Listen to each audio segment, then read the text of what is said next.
삶의 소망, 내가 바라는 산품, 예수 닮기를 내가 원하네. 한없는 사랑,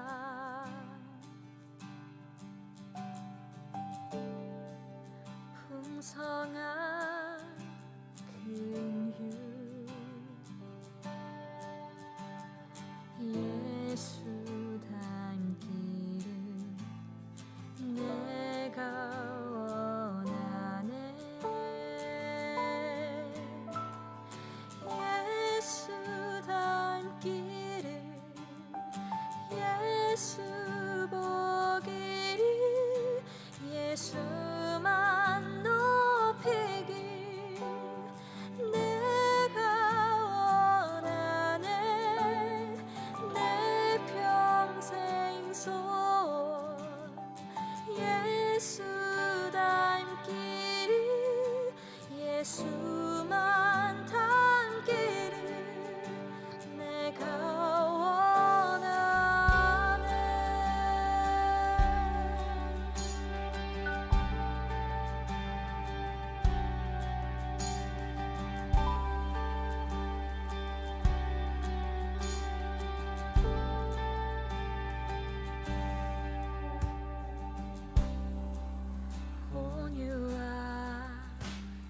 온유하시고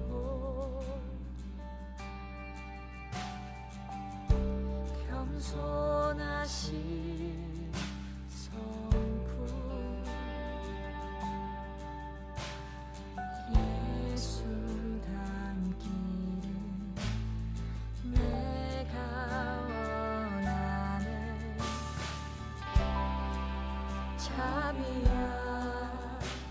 자비하시고 위로자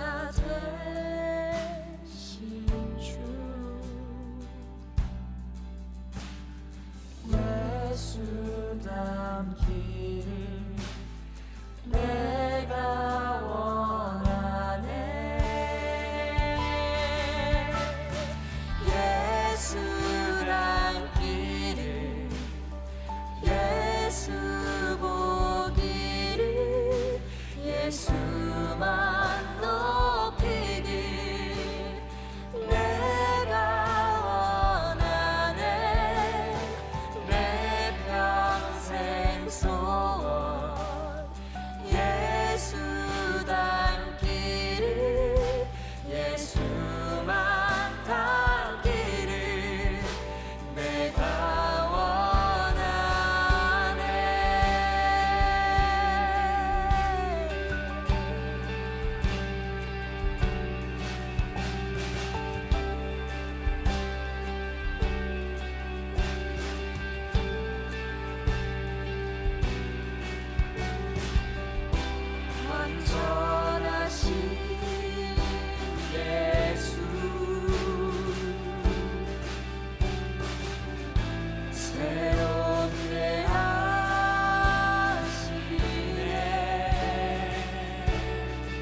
자 통해 주가 이루어 가시니 감사로 사는 삶 나 살기 원하네. 내 삶의 시간 속에 주 일하시네. 내 모든 여정 속에 함께 하시네. 깊고도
오늘도 예배 자리에 나오신 모든 분들을 예수님의 이름으로 환영합니다. 이 시간 기도로 예배를 준비하며 나아갔으면 좋겠습니다. 우리의 피난처 요새와 선성 되시는 주님을 찬양하며 예배의 자리로 나아갑니다. 저의 힘과 능이 아닌 성령의 힘입어 살아갈 때 저의 삶을 통해 온전히 주님께만 영광 돌리는 삶을 살아가는 은혜를 허락하여 주시옵소서. 이 시간 기도하며 나아가도록 하겠습니다.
우리 가능하신 분들은 함께 일어나서 박수 치며 찬양했으면 좋겠습니다. 내가 매일 기쁘게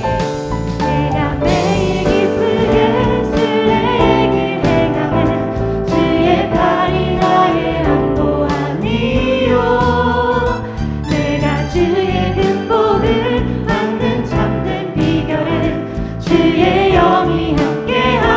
우리 처음부터 같이 찬양할까요? 내가 매일 기쁘게 순례의 길 행하는 주의 팔이 나를 안보함이요 내가 주의 근복을 받는 참된 비결은 주의 영이 함께함이라. 성령이 대신에 할렐루야 함께하시네. 성령이 계시네. 할렐루야 함께하시네. 좋은 길을 걸으며 만나 기뻐하는 것 주의 영이 함께함이라. 네, 우리 2, 3절로 찬양하도록 합니다.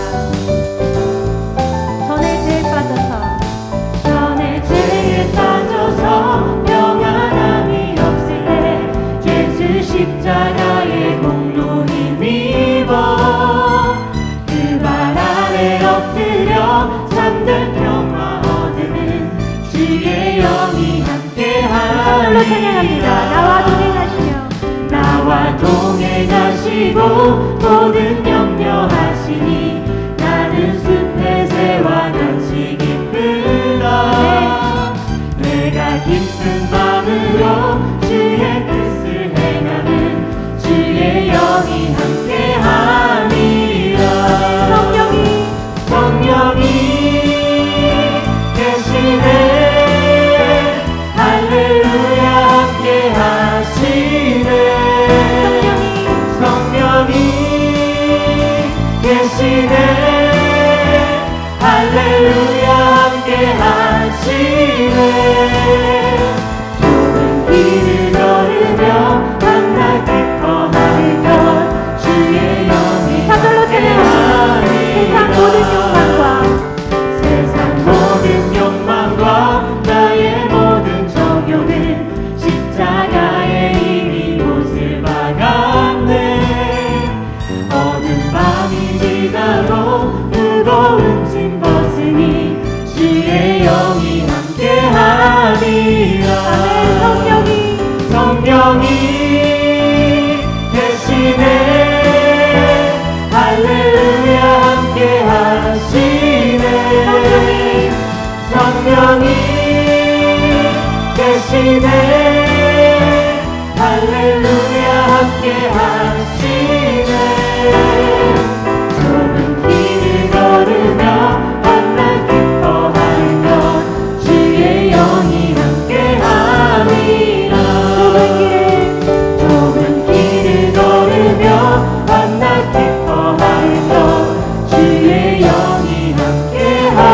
함께함이라. 아멘.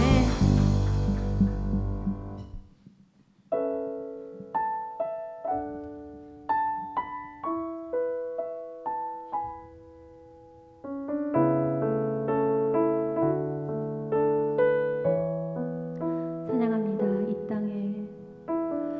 이 땅에 내 삶이 비록 버겁더라도 주님의 선하심 나 믿으며 가리. 이 작은 자통에 주가 이뤄 가시니 감사로 사는 삶 나 살기 원하네. 내 삶의 시간 속에 주 일하시네. 내 모든 여정 속에 함께 하시네. 깊고도 크신 주의 영광을 나 보리라. 위대하신 주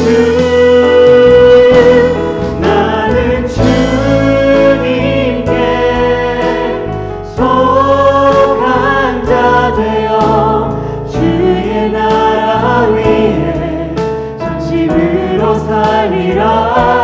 주의 마음에 합한 자 되어 맡기신 소명 이루리.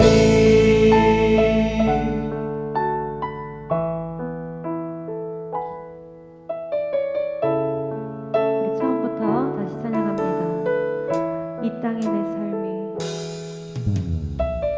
이 땅의 내 삶이 비록 버겁더라도 주님의 선하심 나 믿으며 가리. 이 작은 자통에 주가 이뤄 가시니 감사로 사는 삶 나 살기 원하네. 내 삶의 시간 속에 주 일하시네. 내 모든 여정 속에 함께 하시네. 깊고도 크신 주의 영광을 나 보리라. 위대하신 주 나는 주님께 속한 자 되어 주의 나라 위에 전심으로 살리라. 주의 마음에 합한 자 되어 맡기신 소명 이루리. 나는 주님께 속한 자 되어 주의 나라 위에 전심으로 살리라. 주의 마음에 합한 자 되어 맡기신 소명 우리 전심을 다해 다시 한번 찬양합니다. 나는 주님께 나는 주님께 속한 자 되어 주의 나라 위에 전심으로 살리라. 주의 마음에 합한 자 되어 맡기신 소명 이루리.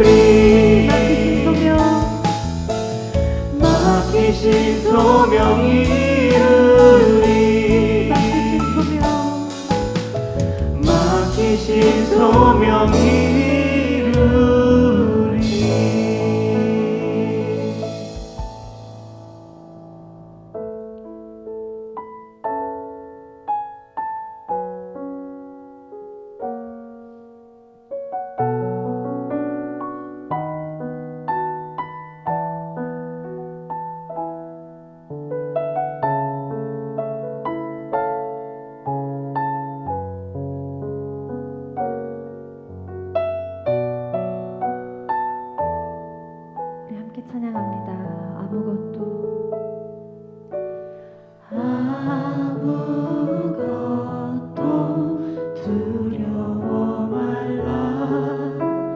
주 나의 하나님이 지켜주시네. 놀라지 마라. 겁내지 마라. 주님 나를 지켜주시네. 우리 다시 찬양합니다. 아무것도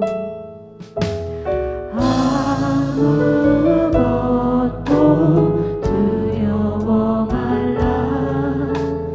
주 나의 하나님이 지켜주시네. 놀라지 마라. 겁내지 마라. 주님 나를 지켜주시네. 내 맘이 힘에 겨워 지칠지라도 주님 나를 지켜주시네. 세상의 험한 풍파 몰아칠 때도 주님 나를 지켜주시네. 주님은 나의 산성, 주님은 나의 요새, 주님은 나의 소망, 나의 힘이 되신 여호와. 우리 처음부터 다시 찬양합니다. 아무것도 두려워 말라. 주 나의 하나님이 지켜주시네. 놀라지 마라. 겁내지 마라. 주님 나를 지켜주시네. 아멘. 내 맘이 힘에 겨워 내 맘이 힘에 겨워 지칠지라도 주님 나를 지켜주시네. 세상의 험한 풍파 몰아칠 때도 주님 나를 지켜주시네. 주님은 나의 산성, 주님은 나의 요새, 주님은 나의 소망, 나의 힘이 되신 여호와. 내 맘이 힘에 겨워 내 맘이 힘에 겨워 지칠지라도 주님 나를 지켜주시네. 세상의 험한 풍파 몰아칠 때도 주님 나를 지켜주시네. 주님은 나의 산성, 주님은 나의 요새, 주님은 나의 소망, 나의 힘이 되신 여호와. 주님은 나의 산성, 주님은 나의 요새, 주님은 나의 소망, 나의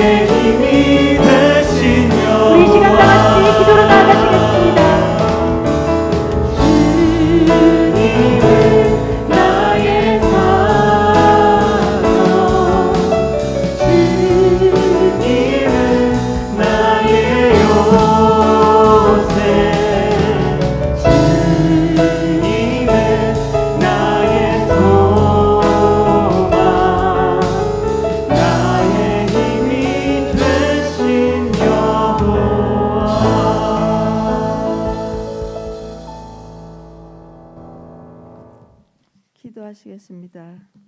오늘도 우리를 예배자로 불러주신 하나님께 감사와 영광을 올려드립니다. 이 예배에 기름 부어주시고 임재하여 주옵소서. 말씀을 선포하실 목사님께 성령과 능력을 기름 붓듯 하여 불같은 말씀이 소낙비같이 쏟아지게 하시고 말씀을 통하여 하나님의 영광과 임재를 볼 수 있는 마음과 눈을 열어 주옵소서. 그리하여 변화받아 거룩한 아름다운 신부들이 되기를 원합니다. 항상 우리에게 영의 양식을 먹이려고 애쓰시고 수고하시는 목사님께 영육간의 건강과 가정의 주님의 기쁨과 평강이 강같이 넘치게 하옵시고 목사님을 향하신 하나님의 비전이 성취되기를 기도드립니다. 주님, 예배를 통하여 영광을 받으시고 하늘의 문을 열어 주옵소서. 예배에 성공하는 우리 모두가 되기를 원합니다. 주님, 힘든 시간들을 온 기온이 약속의 말씀 붙잡고 날마다 말씀과 기도로 집중하게 성령 충만을 부어 주옵소서. 우리가 살고 있는 미국과 온 세계의 범죄가 사라지게 주님의 자비와 공유를 베풀어 주옵소서.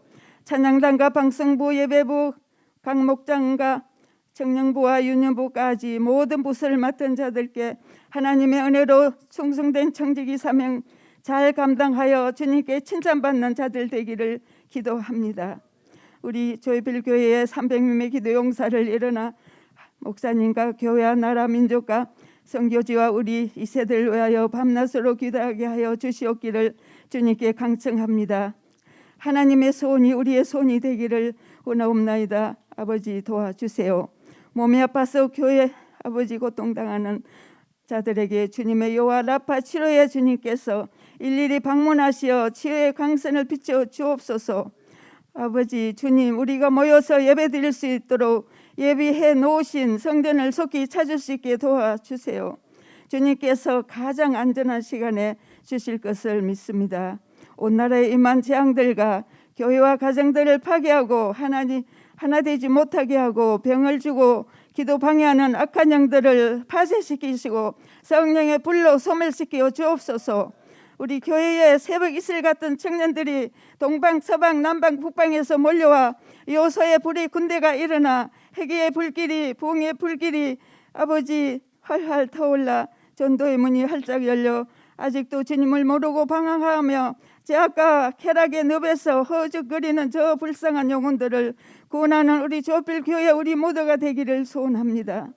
우리에게 주신 뜨거운 불길이 하나님의 불길이 우리에게 타오르게 하시고 아버지 기도의 불이 전도의 불이 타오르게 주님의 외침의 소리를 외면하지 않도록 아버지 소망하며 주님 놀라우신 그 사랑에 감사드렸고 거룩하신 예수님의 거룩하신 이름으로 기도드립니다. 아멘.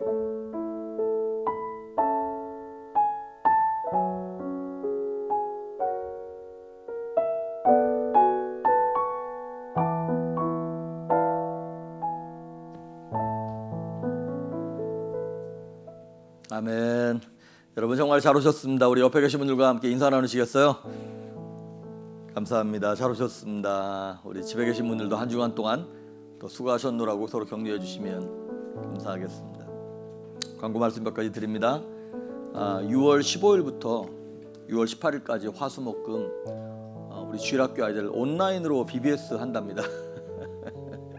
뭐 다른 여러 교회와 함께 뭐 이렇게 어느 단체에서 하는 곳에 조인해서 하는 것 같습니다.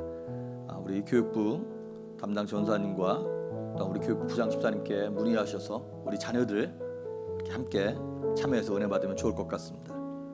그리고 6월 27일 날 주일 날 우리 중등부, 고등부, 유초등부 아이들 다음 학년으로 올라가는 그 프로모션 데이 그를 주일 날 모여서 예배한다고 합니다.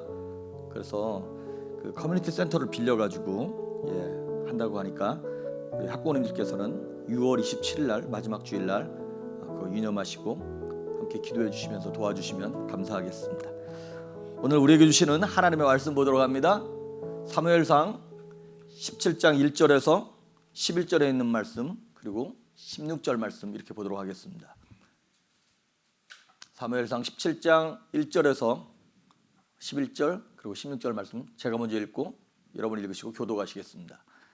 블레셋 사람들이 그들의 군대를 모으고 싸우고자 하여 유다에 속한 소고에 모여 소고와 아세가 사이에 에베스 담밈에 진침해 사울과 이스라엘 사람들이 모여서 엘라 골짜기에 진치고 블레셋 사람들에 대하여 전열해 버렸으니 블레셋 사람들은 이쪽 산에 섰고 이스라엘은 저쪽 산에 섰고 그 사이에는 골짜기가 있었더라. 블레셋 사람들의 진영에서 싸움을 도두는 자가 왔는데 그의 이름은 골리앗이요 가드 사람이라. 그의 키는 6규빗 한 뼘이요 머리에는 노투고를 썼고 몸에는 비늘 갑옷을 입었으니 그 갑옷의 무게가 놋 5,000세겔이며 그의 다리에는 놋 각반을 쳤고 어깨 사이에는 놋 단창을 메었으니 그 창자루는 배틀째 같고 창날은 철 600세겔이며 방패든 자가 앞서 행하더라. 그가 서서 이스라엘 군대를 향하여 외쳐 이르되 너희가 어찌하여 나와서 전열해 버렸느냐. 나는 블레셋 사람이 아니며 너희는 사울의 신복이 아니냐. 너희는 한 사람을 택하여 내게로 내려보내라. 그가 나와 싸워서 나를 죽이면 우리가 너희의 종이 되겠고 만일 내가 이겨 그를 죽이면 너희가 우리의 종이 되어 우리를 섬길 것이니라.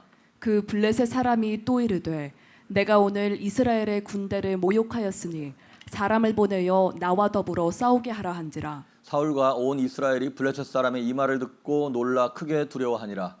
그 블레셋 사람이 40일을 조석으로 나와서 몸을 나타내었더라. 아멘. 기도하십니다. 참 좋으신 하나님 감사합니다. 한 주간 동안 주님께서 눈동자처럼 보호하시고 살피시며 만나와 메추라기로 광야 같은 인생길을 먹이시고 입히시고 구름 기둥과 불 기둥으로 보호하시며 주의 자녀들을 저들의 자녀를 또한 저들의 삶을 사업체를 건강을 보호하셨음을 인하여 감사를 드립니다.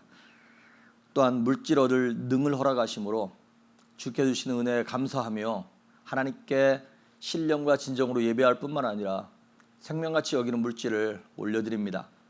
11조와 감사헌금, 주일헌금, 선교헌금, 구제헌금, 건축헌금 등 여러 가지 제목을 달아 올려드릴 때 하나님 저들의 중심을 보시며 마음을 보시고 만배로 갚아주시고 이 물질 쓰이는 곳에 주의 영광 드러나게 하여 주시옵소서.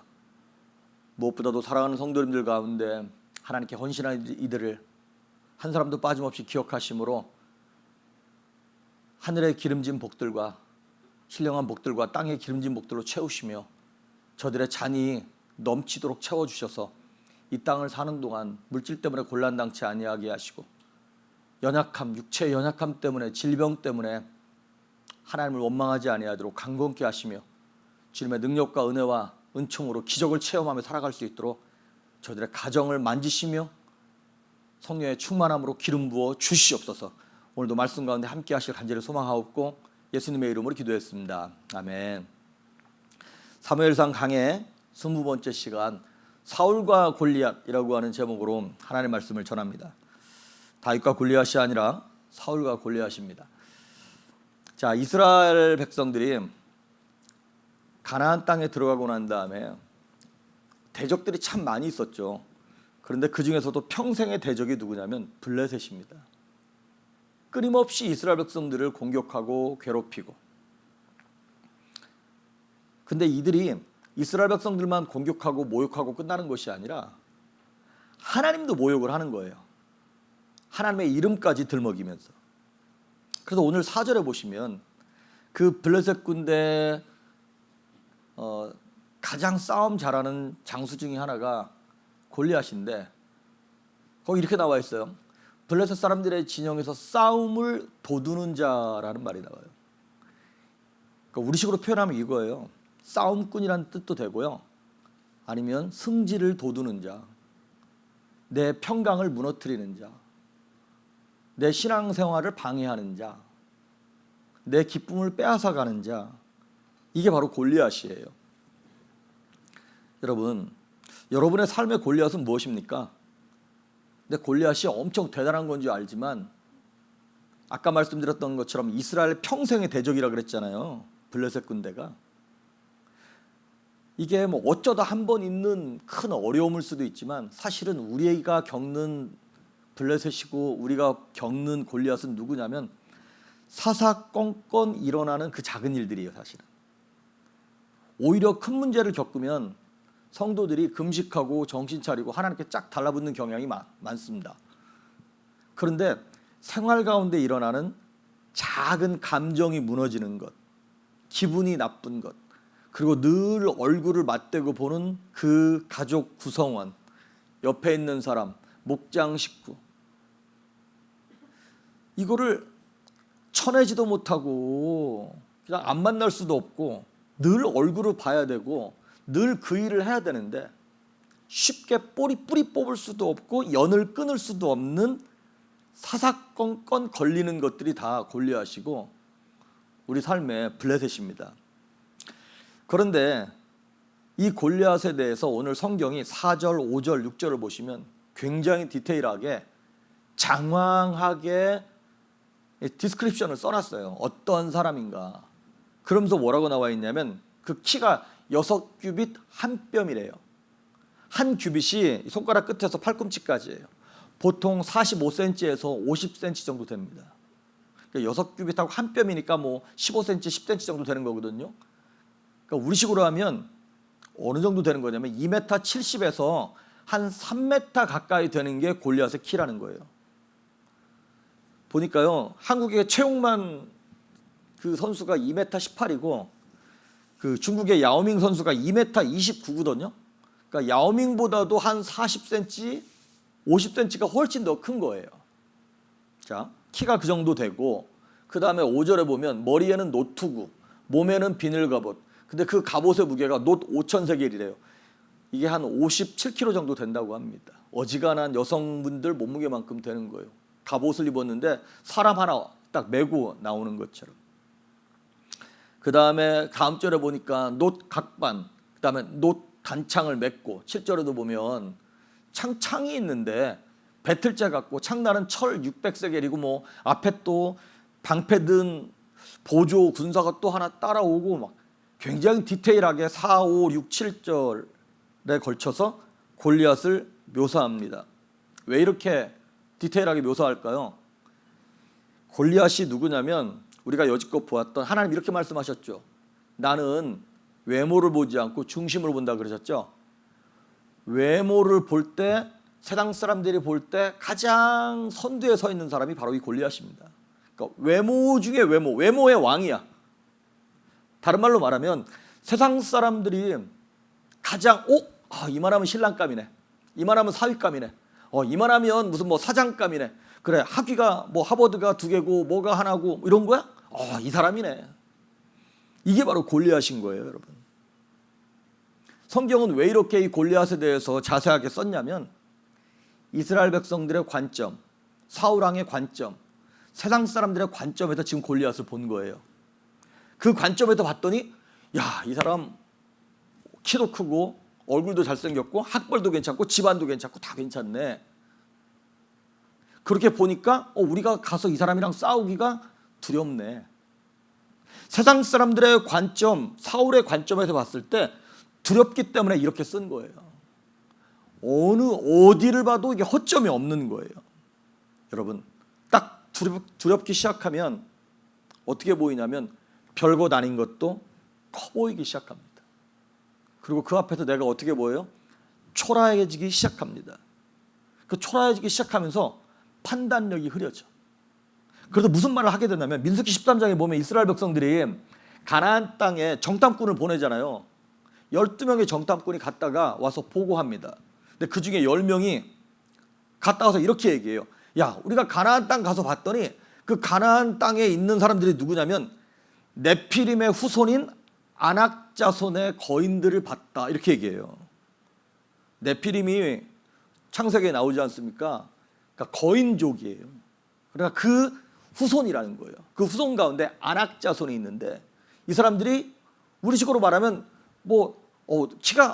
키가 많이 안 컸네요. 그러면 다 최홍만인 거야. 평균이네. 그러면 3m 이렇게 되는 거지. 그게 네피림이고 아낙 자손이고 그 후손의 DNA가 남은 게 골리앗이라고 하는 것이죠. 자, 그 12 정탐꾼 가운데 10명이 가서 딱 봤더니 우리는 가서 거인들을 봤어. 그러니까 겁이 나고 두렵죠. 두려우니까 판단력이 흐려져요. 그리고 자신이 초라해 보여요. 그래서 그 가나안 땅 족속들에 비교하니까 우리는 뭐 같다는 거예요? 메뚜기 같다는 거예요. 두려우면 판단력을 잃어버립니다. 두려우면 별것 아닌 게 커 보이기 시작해요. 아니, 그것만 보여요. 그래서 밤낮으로 그것 갖고 고민을 하기 시작하는 거예요. 그러니까 이스라엘 백성들이 블레셋 앞에서, 골리앗 앞에서 속수무책으로 당하고 있는 거예요. 그 누구도 그 앞에 나가서 싸우질 않아. 여러분, 원래 이스라엘 백성들 싸울 때는 어떻게 싸웠냐면 그냥 육박전이에요. 따지고 보면 저쪽에서 한 뭐 몇천 명, 몇만 명 나오고 이쪽에서 나가고 그래서 막 뒤엉켜 싸우는 거예요. 그런데 그게 바로 히브리인들의 싸움인데, 이 블레셋 민족은 헬라 문화의 영향을 받아가지고요, 철기 문화를 갖고 들어왔어요. 그래가지고 이들은 싸울 때 어떻게 싸우냐면, 우리 쪽에서 대장 한 명 나가고 너네 쪽에서 대장 한 명 나와라. 그래서 싸워서 이기는 쪽이 전체 다 먹는 거다, 이렇게 싸우는 거예요. 그래서 골리앗이 딱 나와가지고 3m가 나와서 야, 아무나 나와봐. 그래서 우리가 지면 우리가 너네 종이 되고 너네가 지면 너네가 우리 종이 되자, 이렇게 해서 싸움을 거는 거예요. 그러니까 아무도 이스라엘 백성들이 나가질 못하는 거죠. 정 나가야 한다면, 이스라엘 백성들 가운데 골리앗을 상대해서 정 싸워야 한다면 누가 나가야 됩니까? 외모로 보면 사울왕이 나가야 돼요. 사울왕이 뽑힐 때 뭐로 뽑혔는데 외모로 뽑혔잖아요. 다른 사람보다 어깨 위에 머리가 하나 더 있었어. 그나마 싸울 만한 사람이 사울이 나가야 하는데 사울도 겁이 나는 것이죠. 여러분, 이스라엘 백성들이 사울왕을 뽑을 때 이것 때문에 뽑은 겁니다. 사무엘상 8장 20절에 보면 왕 뽑을 때 이렇게 요구했어요. 시작. 우리도 다른 나라들 같이 되어 우리의 왕이 우리를 다스리며 우리 앞에 나가서 우리의 싸움을 싸워야 할 것이니이다 하는지라. 아멘. 이거 사무엘 선지자에게 왕을 요구할 때 이렇게 요구한 거예요. 우리도 다른 나라들처럼 왕이 다스리는 나라가 되게 하자. 왜? 우리 앞에 나가가지고 우리의 싸움을 싸우게 할 그 대표를 뽑자. 그래서 뽑힌 게 사울왕이에요. 그러면 당연히 골리앗과 싸울 때 사울이 나가야 되는데 상대가 돼야 말이죠. 그리고 우리가 지금 사무엘상 17장을 보고 있습니다. 앞에 쭉 보면 사울이 왕되고 난 다음에 지금 20년 넘었습니다. 그 지나는 동안 많은 전쟁이 있었지만 그래도 크게 전쟁을 3번 했어요. 첫 번째는 암몬과 전쟁했어요. 암몬랑 아하스랑 싸울 때도 하나님이 이기게 하셔서 싸웠고요, 이겼고요. 그 다음에 블레셋과 전쟁할 때도 역시 하나님이 이기게 하셨고, 아말렉과 싸울 때도 하나님이 이기게 하셨어요. 큰 전쟁마다 하나님이 은혜를 베푸셔서 이겼어요. 그러니까 지금까지의 시나리오를 보면 비록 그 전쟁 속에서 사울이 잘못한 게 있긴 있었지만 하나님의 도우심으로 이겼으니까. 그때도 자기들의 능력으로 싸운 게 아니었잖아요. 비록 자기들이 죄를 짓고 부족하긴 했지만 이번에도 전쟁을 할 때 당연히 하나님을 의지해서 싸워야겠죠. 하나님의 은혜로 승리해야 하는 것인데, 우리가 지난주에 보셨던 것처럼 이미 하나님의 영, 성령이 사울을 떠났어요. 그 리더가 되는, 온 집안의 가장이 되는 리더에서 떠나니까 그 집안 전체에 하나님 떠난 거나 마찬가지인 거예요. 하나님의 영이 떠난 사울과 군대는 오늘 11절에 보면 뭐라고 나와 있냐면 크게 놀랐다는 거예요. 그리고 크게 두려워했다는 거예요. 놀라 크게 두려워하니. 나중에 사무엘상 17장 24절에도 보면 이스라엘 백성들이 두려워 도망갔다는 얘기가 나와요. 그러니까 지금 이스라엘 백성들 전체가 느끼고 있는 감정 상태와 영적 상태가 무엇이냐면 두려움이에요. 너무 무서워서 꼼짝도 못하고 있는 것이죠. 여러분, 저와 여러분도 그렇게 살다 보면 그럴 때가 있죠. 별것 아닌데 사실 지나고 나서 봤더니 별것 아니야. 근데 그 별것 아닌 것이 그때 너무너무 두려웠어. 그래서 막 별거 아닌데 어느 날 그것이 너무 크게 다가와가지고 내가 주저앉아 버린 그런 경험들이 여러분 있으시죠. 엘리야가 그랬습니다. 엘리야가 갈멜산에서 바알 선지자, 아사라 선지자 도합 850명을 쳐 죽일 만큼 담대했고 혼자 싸웠거든요. 그런데 기죽지 않고 하나님의 은혜로 싸웠고 하나님의 예배로 싸웠고 하나님의 성령으로 싸웠기 때문에 넉넉히 이기고 승리했었거든요. 근데 그렇게 이기고 난 다음에 이세벨이 엘리야 죽이겠다 그러니까 갑자기 두려움이 임해. 그래서 나 죽여달라고 그러고 그냥 도망가 버려요, 엘리야가. 아니, 언제는 그렇게 위대한 선지자가 왜 어느 날은 그렇게 바닥을 치고 있냐는 것이죠.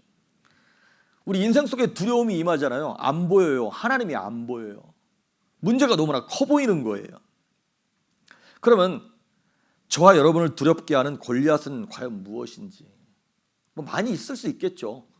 뭐 건강 문제일 수도 있겠고, 물질 문제일 수도 있겠고, 자녀 문제, 뭐 부부 문제, 사람과의 관계, 뭐 비즈니스, 뭐 여러 가지가 다 있을 수 있겠죠. 근데 그 골리앗이 어쩌다 한번 찾아오나요? 아니요. 매일 와. 매일 오고 자주 오고, 그리고 어떤 때는 모든 게 다 두려워. 목사도 그렇습니다, 여러분. 왜 이렇게 두려운 일이 많고 겁이 나는 일이 많은지 모르겠습니다. 그런데 그렇게 겁이 나는 일이 많고 두려운 일은 누가 주는 거예요? 하나님이 주는 건 아닌 거죠, 확실히. 디모데후서 1장 7절을 보니까 우리가 잘 아는 말씀, 저는 이 말씀이 너무나 좋아요. 시작. 하나님이 우리에게 주신 것은 두려워하는 마음이 아니요 오직 능력과 사랑과 절제하는 마음이니. 아멘. 하나님께서 우리에게 주시는 것은 두려워하는 마음이 아니라는 거예요. 그럼 하나님이 주시는 마음이 아니니까 누가 주는 거예요? 마귀가 역사하는 거예요. 악한 영들이 장난치는 거예요. 그래서 우리는 너무나 쉽게 두려워하잖아요. 그 두 가지만 보겠습니다. 우리가 왜 두려워하나? 왜 두려워하냐면요, 블레셋, 그 골리앗조차도 하나님의 주권 안에 있다는 것을 깨닫지 못하는 영적 무지함 때문에 그렇습니다. 다른 말로 말하면 무식해서 그래요. 우리가 두려워하고 걱정하고 무서워하는 이유는 영적으로 무식해서 그렇다는 거예요. 왜? 뭘 모르니까. 하나님이 그 골리앗도 붙잡고 있고 블레셋도 하나님의 주권 안에 있다는 걸 깨닫지 못하니까. 우리가 오늘 16절 말씀을 맨 마지막으로 봤습니다. 거기 한번 보시면 그 블레셋 사람이 며칠 동안 나왔어요? 40일 동안 조석으로 아침 저녁으로 나와가지고, 지금 이쪽은 이스라엘, 이쪽은 블레셋 군대가 있는데 골리앗이 그 앞에, 맨 앞에 나와가지고 이스라엘 백성들을 향해서 막 욕을 하면서, 겁쟁이라 그러면서 너희가 한번 나와봐라, 나랑 한번 붙어보자, 그렇게 너네들은 인물이 없냐, 뭐 그러면서 막 무시했겠죠. 그걸 며칠 동안 했다고요? 40일 동안 했어요. 그 얘기는 이스라엘 백성들은 40일 동안 뭐 했다는 얘기예요? 두려워했다는 얘기예요. 언제? 아침 저녁으로. 4일도 아니고 40일 동안이나 아침 저녁으로 나와가지고, 야 빨리 사람 보내라니까, 한번 싸워보자니까, 야 너네가 믿는 하나님이 그렇게 겁쟁이냐? 그렇게 뭐 능력이 없냐? 야 그까지 문제 하나 해결 못하냐? 네가 그렇게 며칠 동안 기도를 한다면서, 너 교회 다닌다면서, 근데 그런데도 아직 그거 해결 못한 거야? 골리앗이 그렇게 며칠 동안? 40일 동안. 40이라고 하는 숫자는 사실은 어떤 완전수에 가깝습니다. 그러니까 정확하게 40일이란 얘기인지, 어쨌든 꽤 오랜 시간 동안을 이스라엘 백성들을 괴롭혔다는 얘기인 거겠죠. 자, 그러면 여기서 지금 얘기하고 싶은 게 그겁니다. 성도들은 그 40일 동안 아무것도 못했어요. 왜? 뭐하니라고? 두려워하니라고, 걱정하니라고. 밥맛도 없어, 기쁨도 빼앗겨, 평안도 빼앗겨. 그걸 뭘 하려고 해도 마음에 걱정이 있으면 하고 싶지 않죠, 여러분. 막 의욕 상실. 그래서 여러분들 막 걱정이 있으면 설거지도 안 하고 집 청소도 안 하고 그냥 그지도구처럼 내버려 둬. 근데 그게 바도가 안 돼. 왜냐하면 내가 걱정하는 게 더 큰 문제니까. 남성분들도 어떤 뭐 집안에 걱정이 뭐가 있다 그러면 일이 손에 안 잡히죠. 저도 마찬가지예요. 설교 준비하다가 뭐 신경 쓰는 일 있고 걱정하는 일이 있으면 설교 준비가 잘 안 돼. 뭐 창의적인 생각이 안 나. 걱정하니라고. 누가 원하는 겁니까? 마귀가 원하는 거지 뭐. 두려워서 아무것도 못하게. 그래서 교회에서도 사역을 못해, 사람들이. 집사님 이거 하시죠. 내가 요 문제만 해결되면, 뭐 이 돈 문제, 이 비즈니스 문제, 내 자녀가 뭐 대학을 먼저 가면 이것만 해결되면 내가 열심히 봉사하겠습니다. 그럼 그때까지는 뭐 한다고요? 40일 동안 뭐 한다고? 걱정만 해. 40일 동안 두려워해. 내가 마땅히 누려야 할 하늘의 평강, 능력, 권세, 기쁨, 사역 못하고 못 누리고 계속 암세포만 쌓여가. 생각해 보십시오, 여러분. 근데 입장을 바꿔서 한번 생각해 보십시오. 여러분이 블레셋 군대고 여러분이 만약에 골리앗이, 전쟁의 승리의 비법은 뭡니까? 손자병법에 그렇게 나와 있더라고요. 첫째는 지피지기. 나를 알고 적을 아는 게 첫 번째 승리 비법이고, 두 번째 전쟁의 비법이 뭐냐면 속전속결이더라고요. 나를 알고 적을 딱 상태를 알았어. 블레셋과 우리가 쟤네보다 강하다는 걸 깨달았어. 그럼 어떻게 해야 돼요? 하루라도 빨리 가서 딱 점령해가지고 싹 다 박살내야 되는 거죠. 근데 며칠을 끌었다고요? 40일을 끌었어. 자, 이거는 세상의 상식과 어긋나는 겁니다. 지금 무슨 얘기를 하고 싶은 거냐면요, 그 블레셋과 골리앗이 이스라엘 백성들에게 싸우러 오지 않은 것이 아니라 싸우러 오지 못한 거라는 얘기예요. 그러니까 이스라엘 백성들도 겁내고 있었지만 블레셋도 뭐 하고 있는 거예요? 겁내고 있는 거예요, 여러분. 재밌는 게요, 가나안 땅 백성들이 소문을 들었어.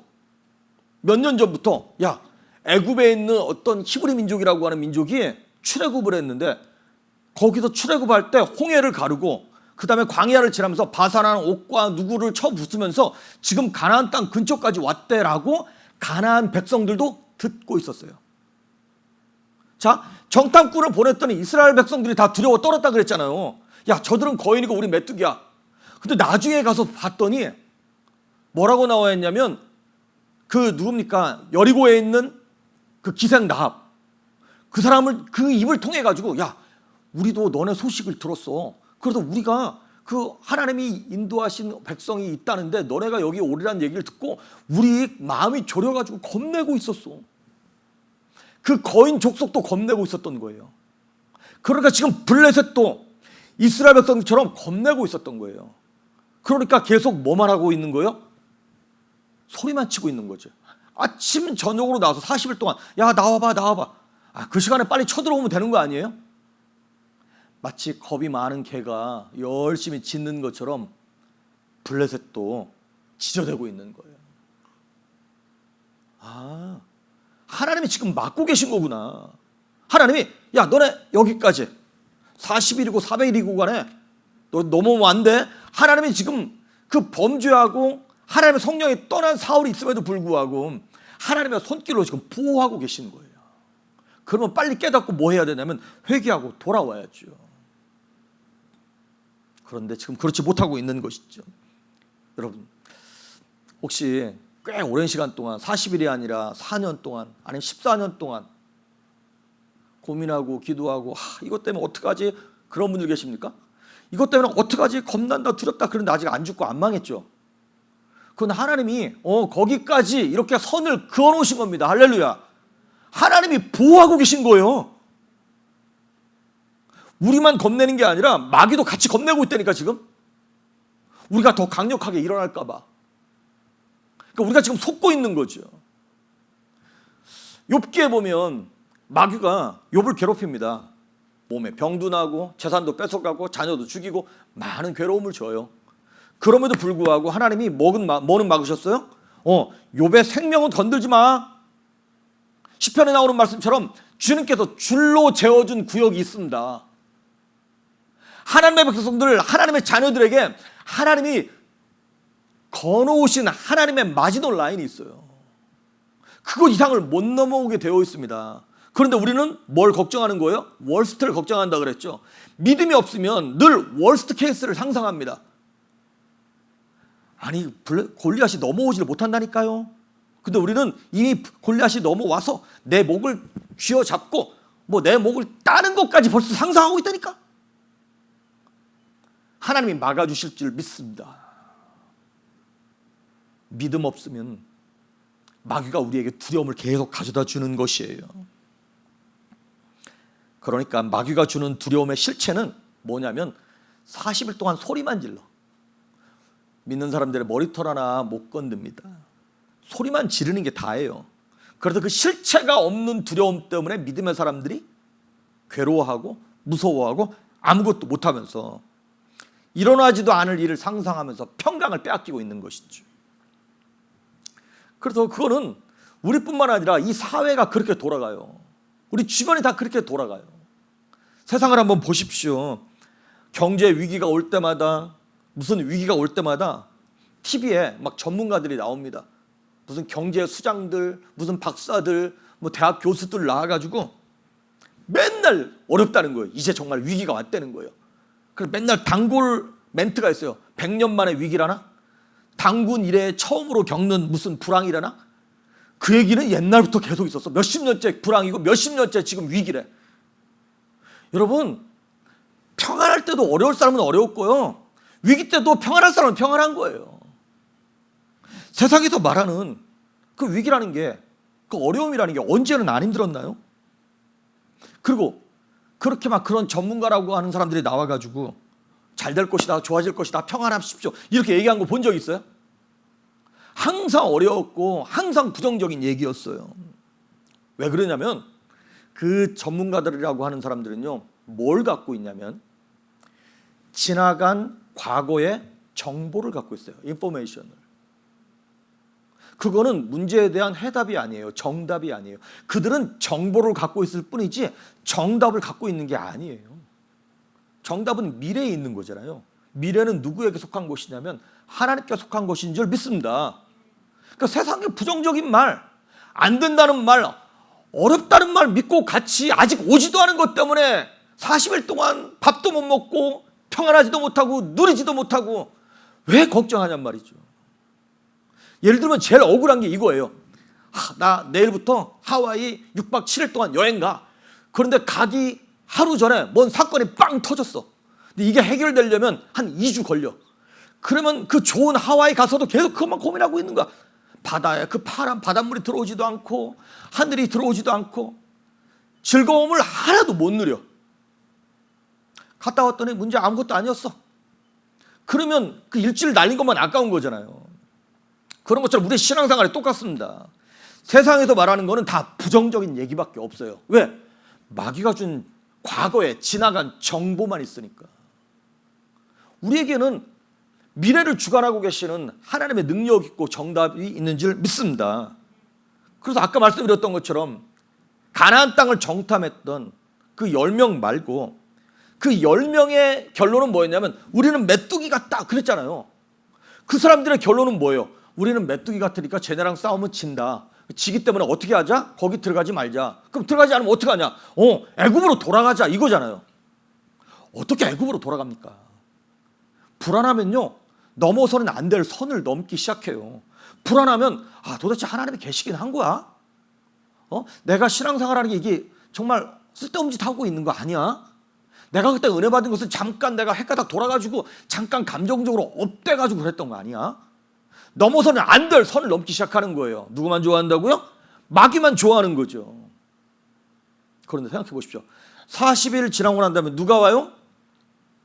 다윗이 와요. 다윗이. 생각지도 못했던 소년 다윗이 와서 문제 해결하잖아요.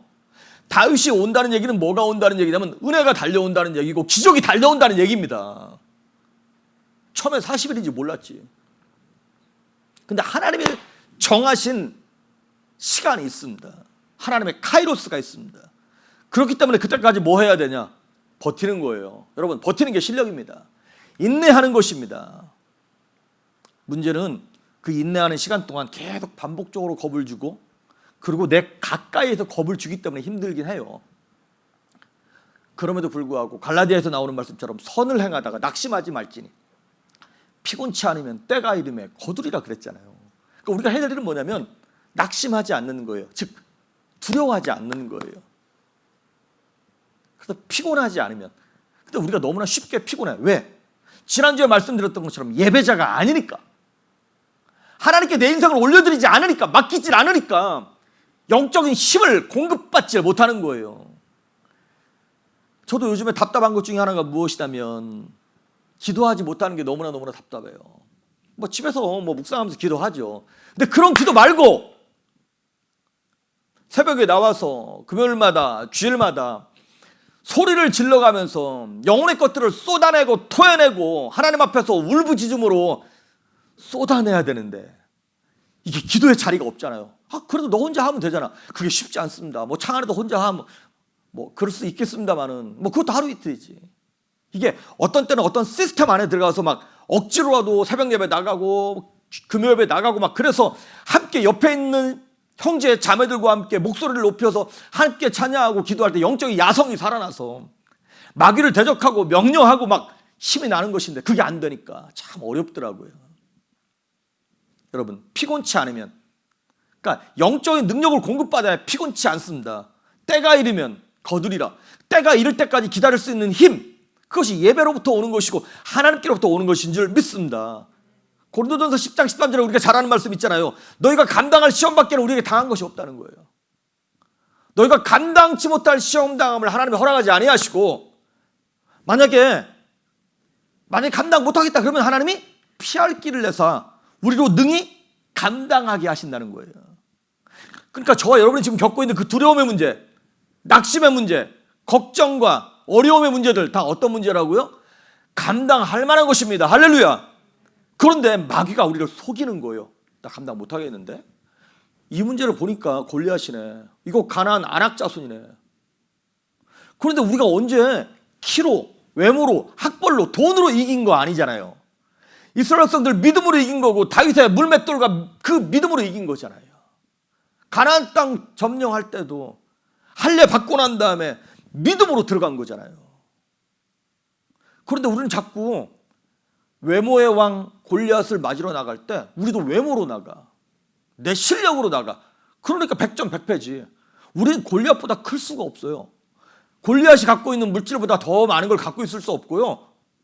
세상 사람들이 부리는 그 세상적인 방법보다 더 악하게 할 실력도 안 되고 방법도 없어요. 우리가 해야 될 일은 성도의 할 일만 하면 되는 것입니다. 성도의 할 일이 뭔데요? 우리에게 주신 은혜, 평강, 기쁨, 사역, 이걸 누리고 쓰면 되는 거예요. 40일 동안 꼼짝 못하고 둘둘 떨고만 있지 말고 그냥 원래 하던 거 하십시오. 기뻐하던 거 기뻐하고 평강 누릴 거 평강 누리고. 한쪽에서 막 힘들고 어려운 일이 있을 수 있어요. 근데 이렇게 선포하십시오.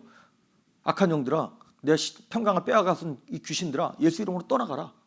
그렇게 얘기하고 한쪽에서는 또 자녀들과 즐길 거 즐기고 사역할 거 감당하고 기뻐할 거 기뻐하면서 믿음으로 믿음의 발을 내디딜 때 무리를 걷는 역사가 일어날 줄 믿습니다.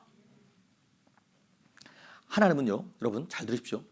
하나님은 크고 두려운 분입니다. 느헤미야 1장과 신명기 7장에 보면 하나님을 크고 두려운 분이라고 묘사하고 있어요. 하지만 하나님은 크고 두려운 분이지만 우리를 두렵게 하는 분이 아니에요. 믿으시죠? 근데 마귀는요, 두려운 놈이 아닌데 우리한테 두려움을 가져다 주려고 그래.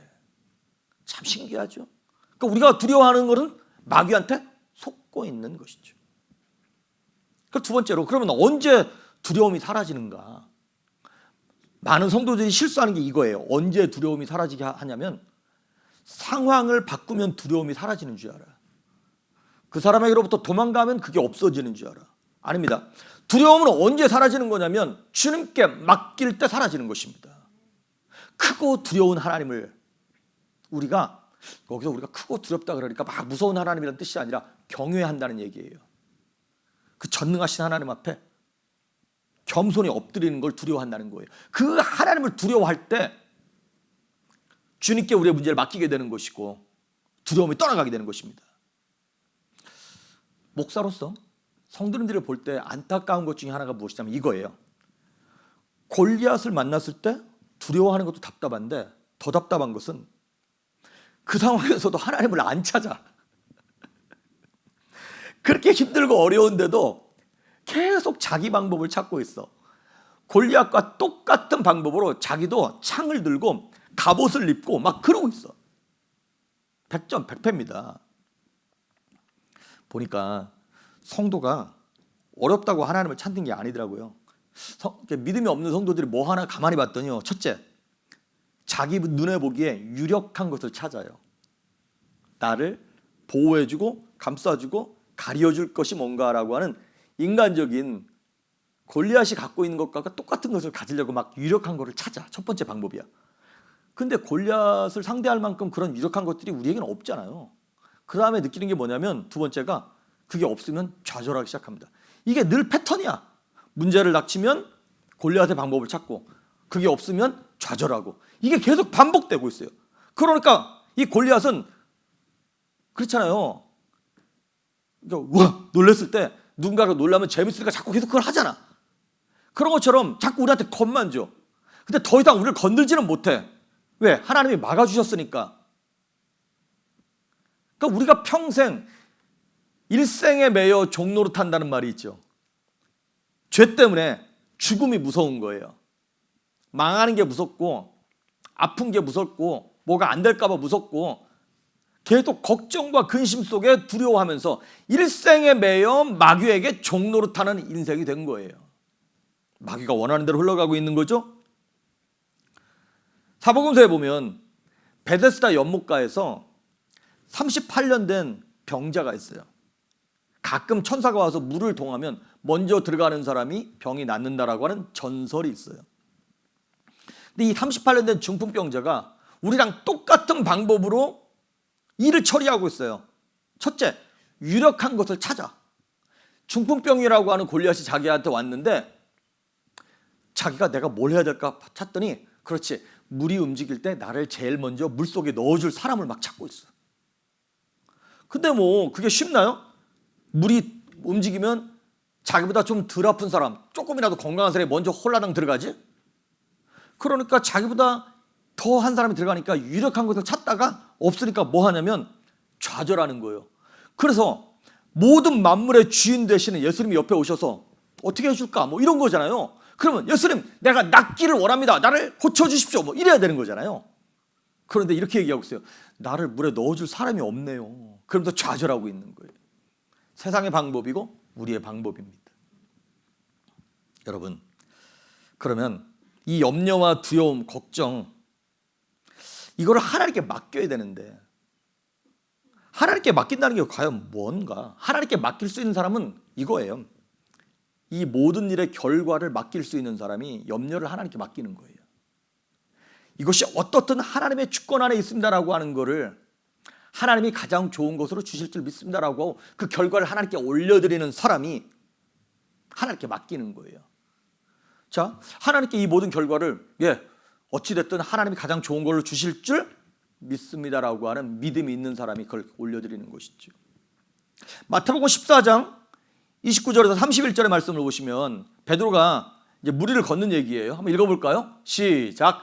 오라 하시니 베드로가 배에서 내려 물 위로 걸어서 예수께로 가되 바람을 보고 무서워 빠져가는지라 소리질러 이르되 주여 나를 구원하소서 하니 예수께서 즉시 손을 내밀어 그를 붙잡으시며 이르시되 믿음이 작은 자여 왜 의심하였느냐 하시고. 아멘. 자, 베드로가 무리를 걷다가 풍랑이 오는 걸, 파도가 일어나는 걸 보고 무서웠다는 거예요. 그 무서우니까 빠져가는 거예요. 자, 믿음이 사라지니까 지금 빠져가는 것이죠.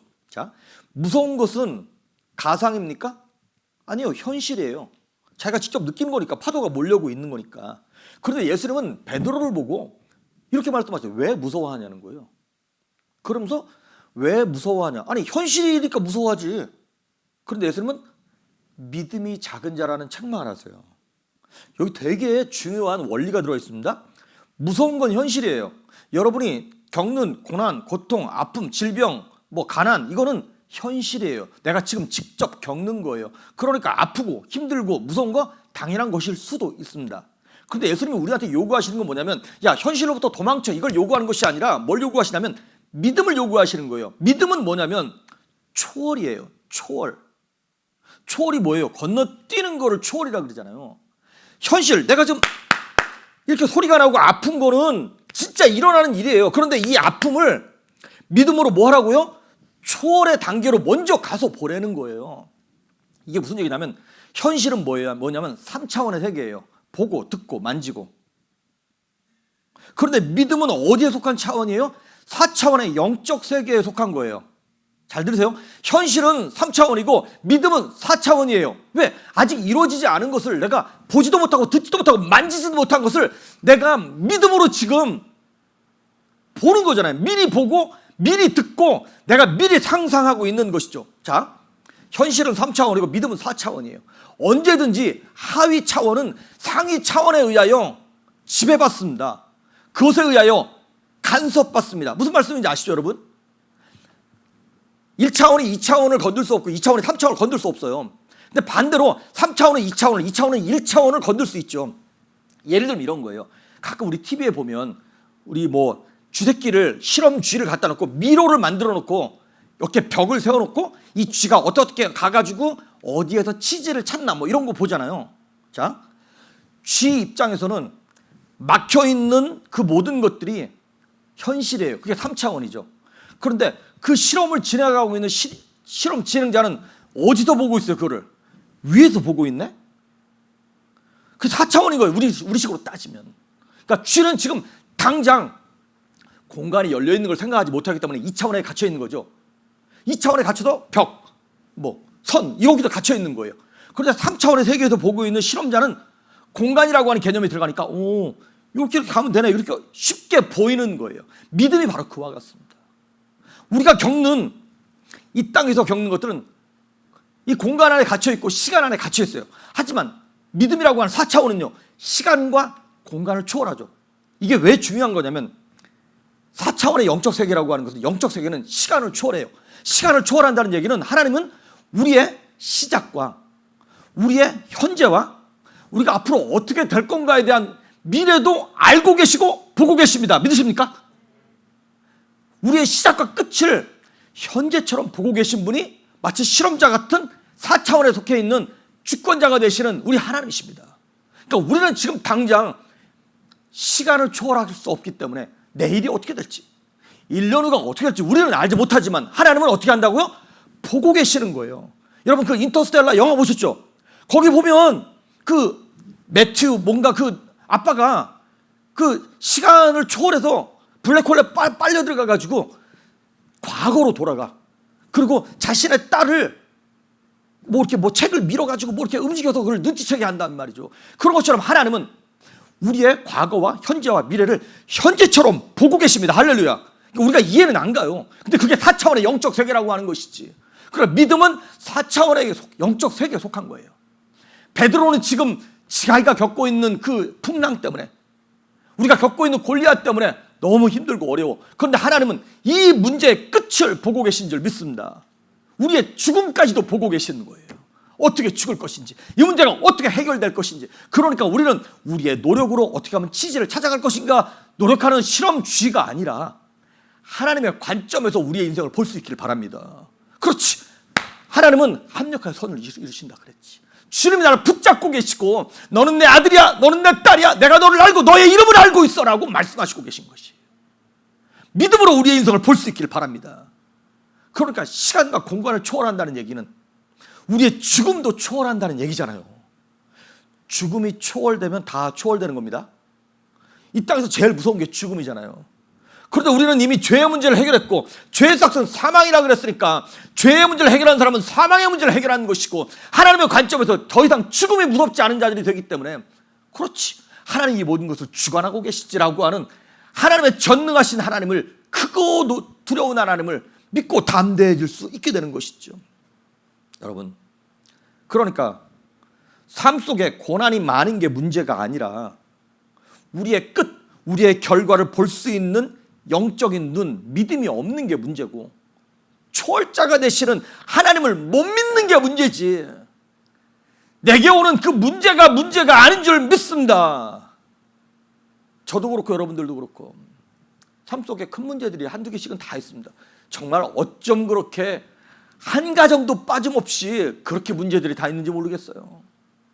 신방을 가거나 상담을 하거나 얘기를 해보면 평안하시죠? 그러면 꼭 파고 들어가기 시작하면 어쩜 그렇게 평생 동안 기도하고 눈물 흘리는 문제들이 하나씩은 꼭 있어. 저도 마찬가지입니다. 그 문제가 쉽게 해결되는 문제든가요? 아니에요. 40일을 계속 조석으로 나와서 괴롭혀요. 그럼에도 불구하고 하나님은 선하신 하나님, 좋으신 하나님, 그분이 내 인생을 주관하고 계시고, 여기까지야, 골리앗 더 이상 건들지 마, 보호하고 계십니다. 그 하나님을 믿는 믿음을 하나님께서 우리에게 요구하고 계신 것입니다. 그래서 여호수아 1장 9절에 보면 모세가 죽고 난 다음에 민족의 영도자 모세가 죽었는데 여호수아가 너무나 두려운 거야. 자기가 2인자가 이제 모세의 자리를 딱 올라갔는데, 모세 같은 능력자도 이스라엘 백성들 40년 이끌어오는 동안 그렇게 힘들었는데 내가 얘네들을 어떻게 이끌고 가나안 땅에 들어가냐는 거예요. 그러니까 여호수아가 너무나 두려우니까 하나님이 여호수아를 향하여 뭐라고 말씀하시냐면 너는 마음을 강하게 하고 담대히 하라. 두려워 말며 놀라지 말라. 네가 어디를 가든지 내가 너와 함께 할 거야. 이렇게 말씀을 하세요. 내가 가나안 백성들보다 10배가 되는 그런 군대를 줄게. 이렇게 말씀하지 아니하시고 내가 너와 함께 할 거야. 하나님이 함께 하신다는 얘기는 주관자 되시는, 인생의 주권자가 되시는 하나님이 우리의 갈 길을 인도하시고 예비하시고 여기까지야 마귀야 건들지 마 보호하시겠다는 그런 말씀 아니에요? 시편 31편 15절에 보면 시편 기자가 이런 고백을 하나님 앞에 올려드립니다. 시작. 나의 앞날이 주의 손에 있사오니 내 원수들과 나를 핍박하는 자들의 손에서 나를 건져주소서. 아멘. 나의 앞날이 누구 손에 있어요? 주님 손에 있어요. 다윗이 이렇게 고백하는 거예요. 우리의 인생이, 저의 인생이, 여러분의 인생이, 우리 조이풀 교회의 앞날이, 여러분의 사업체가, 우리의 자녀가 누구 손에 있어요? 내 손에 있는 게 아니라 하나님 손에 있습니다. 하나님이 보호하시는 거예요. 만약에 사울왕이 상식을 갖고 싸우는 것이 아니라 믿음의 눈으로 봤으면 이 골리앗과의 싸움도 쉽게 이겼을걸요? 아말렉을 이기듯 아람 왕을 이기듯. 그런데 그 믿음의 눈이 열리지 않으니까 너무 상대하기가 버거운 것이죠. 이 전쟁을, 이 블레셋과의 전쟁을 끝낼 이는 골리앗이 끝내는 게 아닙니다. 하나님이 끝내시는 거예요. 근데 우리는 골리앗이 끝내게 놔두기도 하고 때로는 내가 끝내려고 그래. 이게 문제입니다. 이제 내가 내 마음대로 두려우니까 빨리 이것에서 벗어나고 싶으니까 내 인간적인 방법과 술수를 써서 마치 땜빵처럼 내가 일을 처리해버려. 내가 끝나버렸어. 근데 그런 문제들 꼭 다시 불거지는 거 여러분 아시죠? 여러분, 내가 끝내면 안 됩니다. 내 마음대로 끝내면 안 됩니다. 우린 가끔 내가 힘드니까, 너무 힘드니까 내가 마음대로 그만두고, 내가 너무 힘드니까 헤어지는 게 맞겠다. 우리 갈라서 자, 이혼하자. 내가 힘드니까. 아니, 하나님이 아직 끝났다고 얘기하지 아니하시고 하나님이 포기하지 않았는데 왜 내가 먼저 포기하냐는 것이죠. 그러니까 결국 두려움이라고 하는 것은 뭐냐면 단순히 외부 환경에 대한 반응이 아니라 내 안에서 형성되는 믿음이 없음으로 나타나는 결과가 두려움인 거예요. 그러니까 외적인 게 요인이 아니라 내적인 내가 문제라고 하는 것이죠. 늘 말씀드리지만은 몸이 연약하고 아픈 사람들은요, 조금만 이렇게 주물러줘도 아프다 그러고 막 건들지 말라 그래요. 근데 건강한 사람은요, 막 주무르면 시원하다 그래요. 그런 것처럼 내가 실력이 안 되는 것이지. 학생이 교수님이 이상해 이렇게 어려운 문제를 내고, 아니에요. 지들이 공부 안 한 거예요. 자꾸 왜 남 탓을 하냔 말이죠. 내가 그 실력이 안 되는 것이지. 사탄은, 잘 들으십시오, 마귀는 우리의 두려움에 대해서 반응하고요, 하나님은 우리의 믿음에 대해서 반응하십니다. 그럼 뭘 갖고 있어야 되냐? 하나님의 믿음을 갖고 있어야 한다는 것이에요.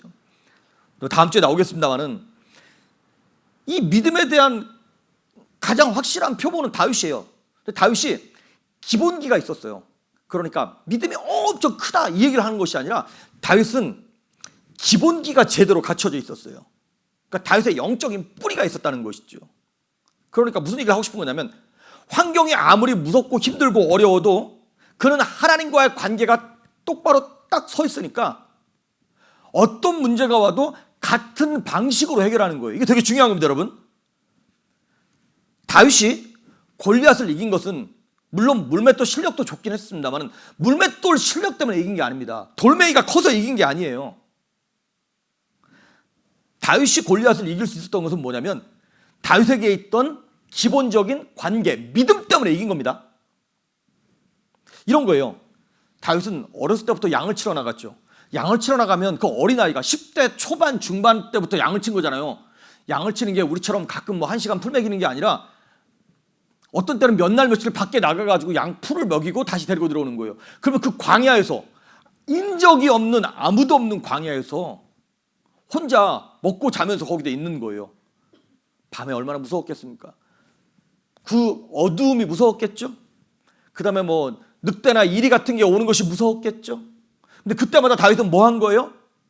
하나님께 예배하고 찬양하고 기도했죠. 자, 그래도 하나님과 관계가 섰어요. 그러니까 믿음이 생기는 거예요. 이제 두려움을 이길 수 있는 믿음이 생긴 거예요. 그 어두움을 이길 수 있는 믿음이 생기니까 이제 일이나 늑대가 와도 양을 물어갈 때 싸웠어. 막대기를 갖고 싸웠고 돌멩이로 던져서 싸웠어. 그러니까 이번에도 이겼네? 그 믿음을 가지고 이제 사자나 곰이 와도 이기는 거예요. 자, 하나님과 관계가 기본기가 올바로 서 있으니까 여러분 늑대가 오는 거하고 골리앗이랑 싸우는 건 천지 차이 아닌 거예요? 블레셋과 싸우는 건 천지 차이잖아요. 그런데 똑같은 기본기를 가지고 영적인 뿌리를 가지고 믿음을 가지고 똑같이 적용하고 있는 거예요. 문제가 얼마나 크냐 적냐 이게 아니라는 거예요. 감기를 치료하신 하나님이 암도 치료하신다는 거예요. 100불을 메꿔주신 하나님이 100만 불도 메꿔주신다는 거예요. 영적인 기본기가 있습니까 여러분? 이런 거예요. 산수를 배웠어. 2 더하기 2는 4 원리를 배웠죠. 그러면 200 더하기 200도 400 2억 더하기 2억도 4억. 단위가 크든 작든 상관이 있어요 없어요? 없어. 골리앗 아니라 골리앗 할아버지가 와도 상관없어. 이제 믿음이라고 하는 원리가 딱 서 있으면 기본기가 잡혔으면. 그런데 사울왕은 처음부터 기본기가 없었죠.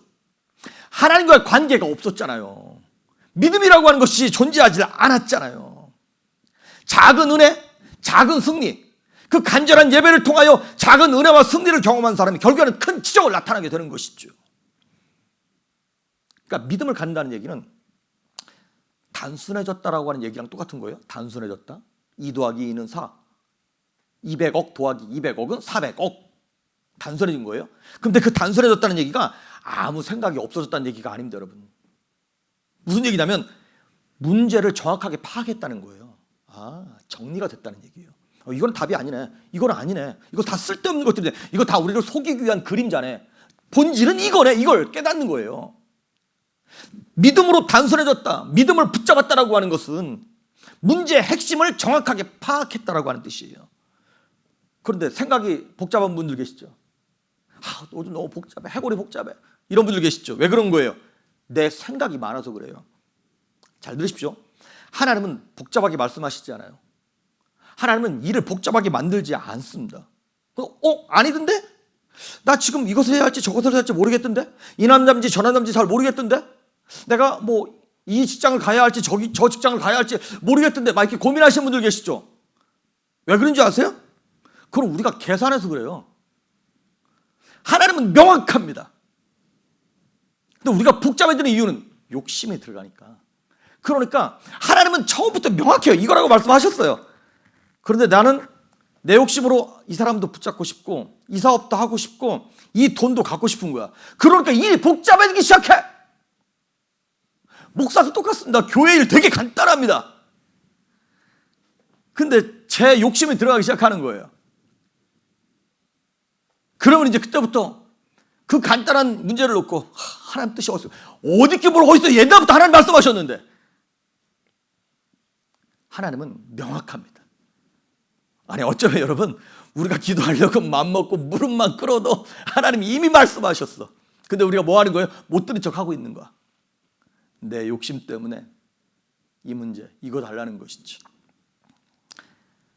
이사야서 41장 10절에 두려워 말라 내가 너와 함께함이라 놀라지 말라 나는 내 하나님이 됨이니라 내가 너를 굳세게 하리라 참으로 너를 도와주리라 참으로 나의 의로운 오른손으로 너를 붙들리라 하나님 말씀하십니다. 하나님이 함께 하시면서 우리 인생 속에 하나님과의 신뢰가 쌓이고 믿음이 쌓이면 마귀는 더 이상 우리를 두렵게 할 수 없습니다. 우리에게 필요한 것은 세상적인 방법이나 더 나은 골리앗이 아니라 오직 믿음입니다. 능치 못함이 없는 그 믿음, 하나님께만 갖고 있는 그 믿음, 4차원의 영적 세계에 속한 그 믿음을 저와 여러분이 오늘 붙잡고 세상을 향하며 더러운 악한 영들을 향하며 내 환경을 향하며 나의 믿음 없음을 향하여 외칠 수 있기를 바랍니다. 더러운 것들은 떠나가라고, 불신한 건 떠나가고 오직 주께 주시는 말씀과 능력과 은혜로 말미암아 다시 한번 일어서고 병이 치료받으며 문제가 해결되어지고 하늘의 평강이 우리에게 임함으로 말미암아 주님과 함께 이 땅을 사는 동안 영원한 승리를 경험하고 체험하는 여러분 될 수 있기를 주의 이름으로 축복합니다. 아멘. 우리 다 같이 일어나서 찬양하시고 축도하심으로 예배 마치겠습니다.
오직 믿음 오직 믿음 오직 믿음 능치 못함 없겠네 오직 믿음 두려워 말라 두려워 말라 어린 양이여 너 있는 곳에 주는 계시니 이 밤이 지나 새벽 될 때까지 내 선한 목자 동거하시리라 오직 믿음 오직 믿음 능치 못함 없겠네 오직 믿음 오직 믿음 오직 믿음 능치 못함 없겠네 오직 우리 잠시만 나 통성으로 기도합니다 오직 믿음 오직 믿음 능치 못함 없겠네 오직 믿음 오직 믿음 오직 믿음 능치 못함 없겠네 오직 믿음 오직 믿음 오직 믿음 능치 못함 없겠네 오직 믿음 오직 믿음 오직 믿음 능치 못함 없겠네 오직 믿음 거룩하신 하나님 아버지 감사합니다. 두려움 때문에 마땅히 누려야 할 기쁨도 평강도 그 구원의 감격도 누리지 못하고 늘 걱정하며 원망하며 어두움 속에 살았던 우리의 믿음 없음을 용서하여 주시옵소서. 이 시간 우리와 늘 함께 하시고 우리와 동거하시며 동행하시는 하나님이 우리의 인생 가운데 함께 하시며 우리의 삶 가운데 건강 속에 우리의 자녀들 가운데 교회 가운데 함께 하심을 믿고 이 어두운 터널을 지나 광명한 빛으로 인도하시는 하나님의 선하신 뜻을 우리도 의지하며 오늘도 승리하고 넉넉히 이길 수 있도록 우리에게 믿음을 허락하여 주시옵소서. 주님께서 선한 목자가 되셔서 푸른 초장과 쉴만한 물가로 인도하시는 줄 믿사오니 우리에게 있는 두려움은 나사렛 예수의 이름으로 떠나갈지어다. 우리에게 있는 걱정과 근심과 불안도 다 물러갈지어다. 전능하신 하나님, 크고 두려우신 하나님이 우리에게 하늘의 평강을, 하늘의 기쁨을, 세상이 줄 수 없는 능력을 허락하여 주시옵소서. 오늘도 온 가족이 평안하게 하시고 우리의 자녀들이 기뻐하게 하시며 우리의 삶이 담대하게 하시고 건강하게 하시고 부유할 수 있도록 하늘의 능력과 은혜로 우리를 새롭게 하여 주시옵소서. 사울왕처럼 두려워 떨지 아니하게 하시고 다윗처럼 담대하게 하시며 전능하신 하나님의 손을 붙잡고 오늘도 이기고 승리할 수 있도록 여호와 라파의 하나님이 치료하시며 여호와 니시 하나님이 승리의 하나님으로 함께하여 주시옵소서. 이제는 우리 주 예수 그리스도의 은혜와 하나님의 무한하신 사랑과 성령 하나님의 감동하시고 충만케 하시고 기름 부으심의 은혜가 임마누엘의 하나님으로 우리와 함께 하심으로 두려움이 떠나가며 걱정이 떠나가며 원망이 떠나가며 오직 하나님과 동행하여 평강을 누리기로 작정하는 사랑하는 성도들 머리 위에, 교회 위에, 가정과 자녀 위에 이제로부터 영원토록 함께 하시기를 간절히 축원하옵나이다. 아멘.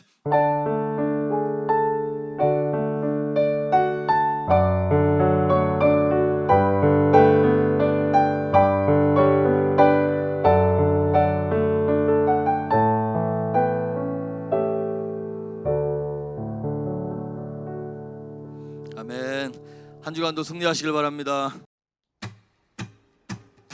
찬양 높이 계신 주께 우리 맘을 열어 높여 모든 영광 돌리세. 주 사랑하는 자 다 주께 나와 높이세. 주를 내 영원해.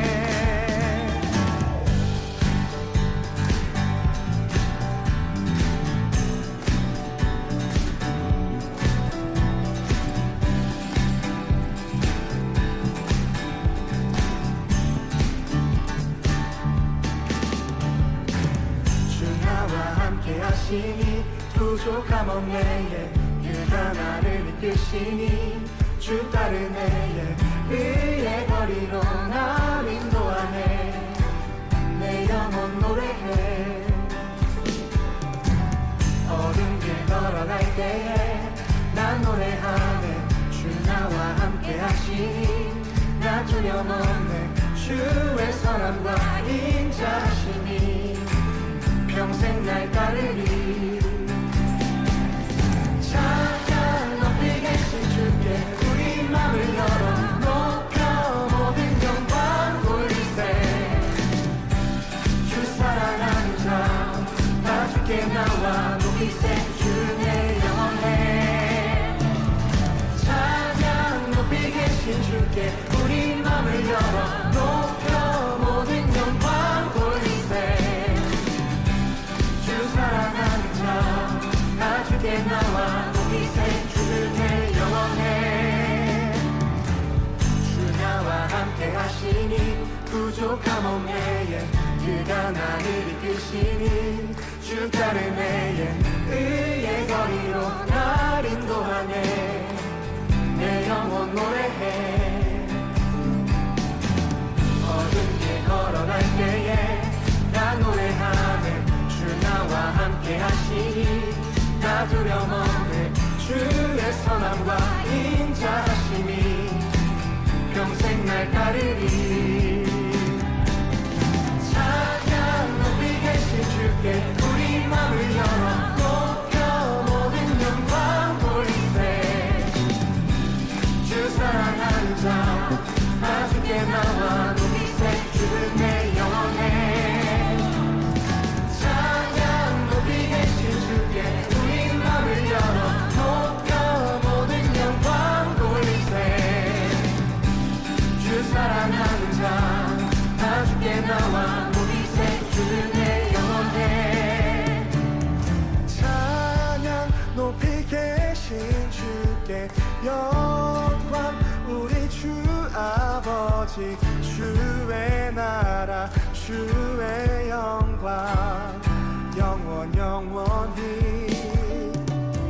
찬양 높이 계신 주께 영광 우리 주 아버지. 주의 나라 주의 영광 영원 영원히. 찬양 높이 계신 주께 영광 우리 주 아버지. 주의 나라 주의 영광 영원 영원히. 찬양 높이 계신 주께 우리 맘을 열어 높여 모든